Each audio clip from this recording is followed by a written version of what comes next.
تو عزیز دوستو، روزہ رکھنے کا مقصد یہ ہے کہ انسان تقوی حاصل کرے۔ میں نے آپ نے زندگی میں کتنے روزے رکھے ہیں؟ 20 سال 25 سال کے روزے رکھے ہوں گے، بعض احباب نے 30 سال کے رکھ لیے ہوں گے، کسی نے 15-20، نوجوان بچے بیٹھے ہیں انہوں نے شاید 10-12 سال کے 15 سال کے روزے فرض رکھے ہوں گے، ہر سال روزہ رکھتے ہوں گے۔ لیکن ایک سوال اپنے آپ سے میں اور آپ کر لیں قرآن کی روشنی میں، یہ کسی کا بنایا ہوا سوال نہیں ہے۔ قرآن نے فرمایا ہے کہ روزے اس لیے فرض کیے گئے ہیں لعلکم تتقون، تاکہ تم کیا بن جاؤ؟ پرہیزگار بن جاؤ۔ بس یہ پوچھ لیں کہ روزے گزر جاتے ہیں، میں اور آپ پرہیزگاری کتنی حاصل کر چکے ہیں؟ تقوی کتنا آیا؟ تقوی کا کیا معنی ہے؟ تقوی کا معنی یہ ہے کہ اللہ جہاں سے روکے وہاں سے بندہ رک جائے، جہاں وہ حکم فرمائے وہاں بندہ پہنچ جائے، جہاں وہ روکے وہاں سے اور جہاں وہ حکم فرمائے وہاں پہنچ جائے۔ یہ تقوی ہے۔ یہ کیا ہے؟ جہاں وہ حکم فرمائے وہاں بندہ پہنچ جائے تو اس کو تقوی نصیب ہو گیا۔ اب میں آپ سے ایک سوال کرتا ہوں، گفتگو بھی میں نے ختم کرنی ہے۔ مجھے سچ بتائیں کہ رسول پاک صلی اللہ علیہ وآلہ وسلم کی عزت و ناموس کے لیے نکلنا ہو تو یہ اللہ کا حکم ہے کہ نہیں؟ سارے نہیں بول رہے آپ۔ اللہ کا حکم مسجد میں آنے کا ہے، روزہ رکھنے کا ہے، زکوٰۃ دینے کا ہے۔ حکم ہوا تو آپ حج پہ جائیں گے، ایسے ہی ہے نا جی؟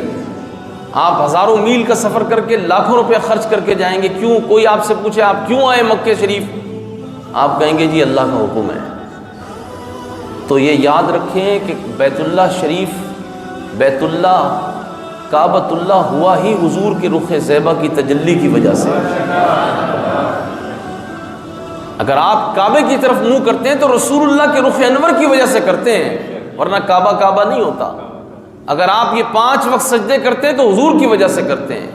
اگر آپ رمضان آ رہا ہے روزے رکھیں گے تو حضور کی وجہ سے رکھیں گے۔ آپ نے زکوٰۃ دی ہے یا دینی ہے، آپ حضور کی وجہ سے زکوٰۃ دیتے ہیں۔ وہ جو نہ تھے تو کچھ نہ تھا۔ اور اب عالم کفر مل کے ان کی شان میں گستاخیاں کر رہا ہے، اور ہم تو صرف اتنا مطالبہ کر رہے تھے اللہ اسلام کو حکومت دے۔ میں خدا کی قسم کھا کر کہتا ہوں، ایک مسلمان کا جذبہ یہی ہے کہ حکومت اسلام کی ہو تو فرانس کا وہ ملعون جس نے رسول اللہ کی گستاخی کی ہے، قسم بخدا اس کے وجود کی ایک بوٹی بھی ہم نظر نہیں آنے دیں گے۔ کیسے اس نے ہمارے نبی کے بارے میں بات کر دی؟ لیکن آپ نے اقتدار چونکہ یہود و نصارہ کے دلالوں کے ہاتھوں میں دیا ہوا ہے، آپ نے دیا ہے نا، عوام نے دیا ہے، جنہوں نے دیا ہے مجرم تو وہ ہیں، لیکن اس جرم کا کچھ تو آپ وہ کہتے ہیں کہ تلافی کر لیں اس جرم کی۔ جنہوں نے ووٹ دیے ان کو کہہ رہا ہوں میں، ایک دفعہ رسول اللہ سے وفا کر لیں، اپنا کلمہ واپس لے لیں، اسلام بچا لیں اپنا۔ کہ ان سے کہو کہ ایک دفعہ تو عالم کفر کو جواب دو، تم نے سفیر نکالنے کی بات خود نہیں کی، یہ تو تحریک لبیک نے جا کر تم سے بات کی کہ یہاں سے سفیر کو دفع کرو، تاکہ عالم کفر کو پیغام جائے جو رسول اللہ کی گستاخی کرے ہمارا اس سے کوئی تعلق، ہم سفارتی تعلقات ختم کرتے ہیں۔ ہم نہیں جانتے فرانس دنیا میں کوئی ملک ہے، ہم نہیں جانتے فرانس کوئی ملک ہے، بس اتنی سی بات کرنی ہے۔ لیکن لے تو لال کرتے کرتے کتنا وقت گزار دیا۔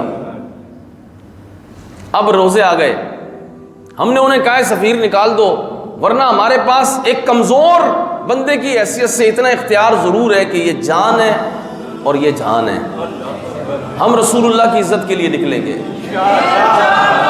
اچھا خیال کسی کو یہ آ جائے کہ روزہ ہوگا، تو آج میں نے داتا گنج بخش رحمۃ اللہ تعالیٰ علیہ کی کتاب کشف المحجوب میں یہ بات پڑھی۔ شاید آج کشف المحجوب میں نے اٹھائی اس لیے تھی، مجھے خود بھی نہیں پتا تھا کہ میں نے اٹھانی ہے۔ داتا صاحب رحمۃ اللہ تعالیٰ علیہ نے فرمایا کہ روزے کے افطار میں بعض لوگوں کی غذا تو کھانا ہوتا ہے، لیکن بعض اللہ کے بندے وہ ہوتے ہیں کہ جن کی غذا تائید الہی ہوتی ہے، بعض بندے وہ ہوتے ہیں جن کی غذا تائید الہی ہوتی ہے.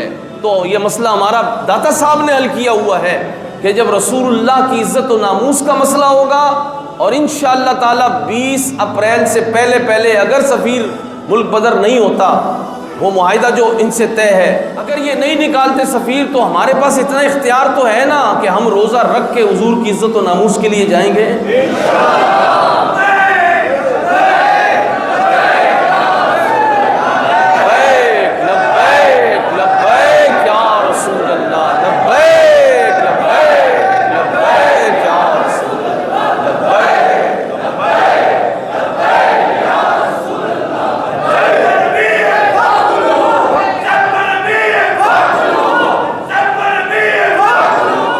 مسجد سے آواز گرج رہی ہے منصب نبیًا، لگ جائے گا پتہ 20 اپریل کو. پھر ان کو ایک دفعہ فرانس کی طرف رخ تو کرواؤ، پھر تمہیں بتائیں گے حضور کے غلام کیسے سلوک کرتے ہیں گستاخان رسول کے ساتھ. اور اگر آپ نے صرف روزے ہی رکھنے ہیں تو روزے تو اسی کے قبول ہیں جو رسول اللہ سے وفا کرے گا. تو ہمیں افطار کی فکر بھی نہیں ہے، داتا صاحب نے ختم کر دی. ایک پانی کی بوند بھی نہ ملے تو تائید الہی ہمارا افطار ہے، تائید الہی ہماری غذا ہے.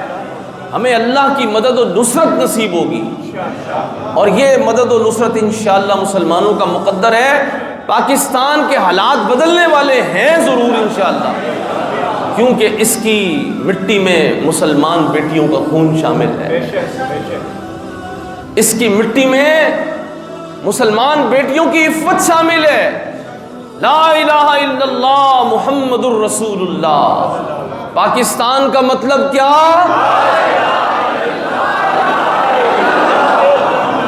اور اونچی آواز سے کلمہ پڑھو. پاکستان کا مطلب کیا؟ پاکستان کا مطلب کیا؟ پاکستان کا مطلب لا الہ الا اللہ محمد الرسول اللہ کی بنیاد پہ لیا تھا، وہ مطلب پورا تو کرنا ہے نا. یہ 72 سال سے لٹیرے، جھوٹے، چور، اچکے، جرم کا ہر معاملہ آپ ان پہ فٹ کرو وہ بھی کم ہے. وہ لوگ رہے پاکستان میں کب تک؟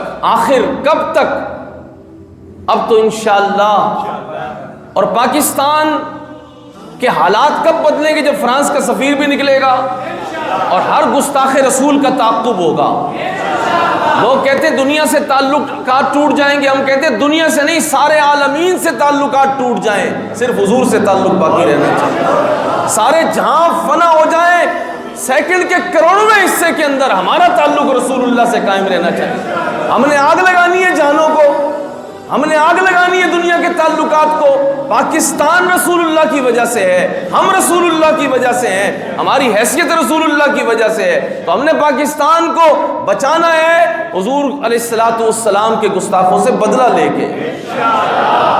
یہ وہی حکمران ہیں جنہوں نے 72 سال سے گستاخان رسول کو آج تک موت کی سزا نہیں دی. تو پاکستان کہاں پہنچ گیا؟ اور انشاءاللہ ہم رسول اللہ کے گستاخوں کو لٹکائیں گے، باقی جرم خود بخود تھم جائیں گے. جی ہاں. تو اس لیے دوستو عزیزو، اس معاملے میں کوئی سستی، کاہلی، مداہنت کسی قسم کی مسلمانوں نے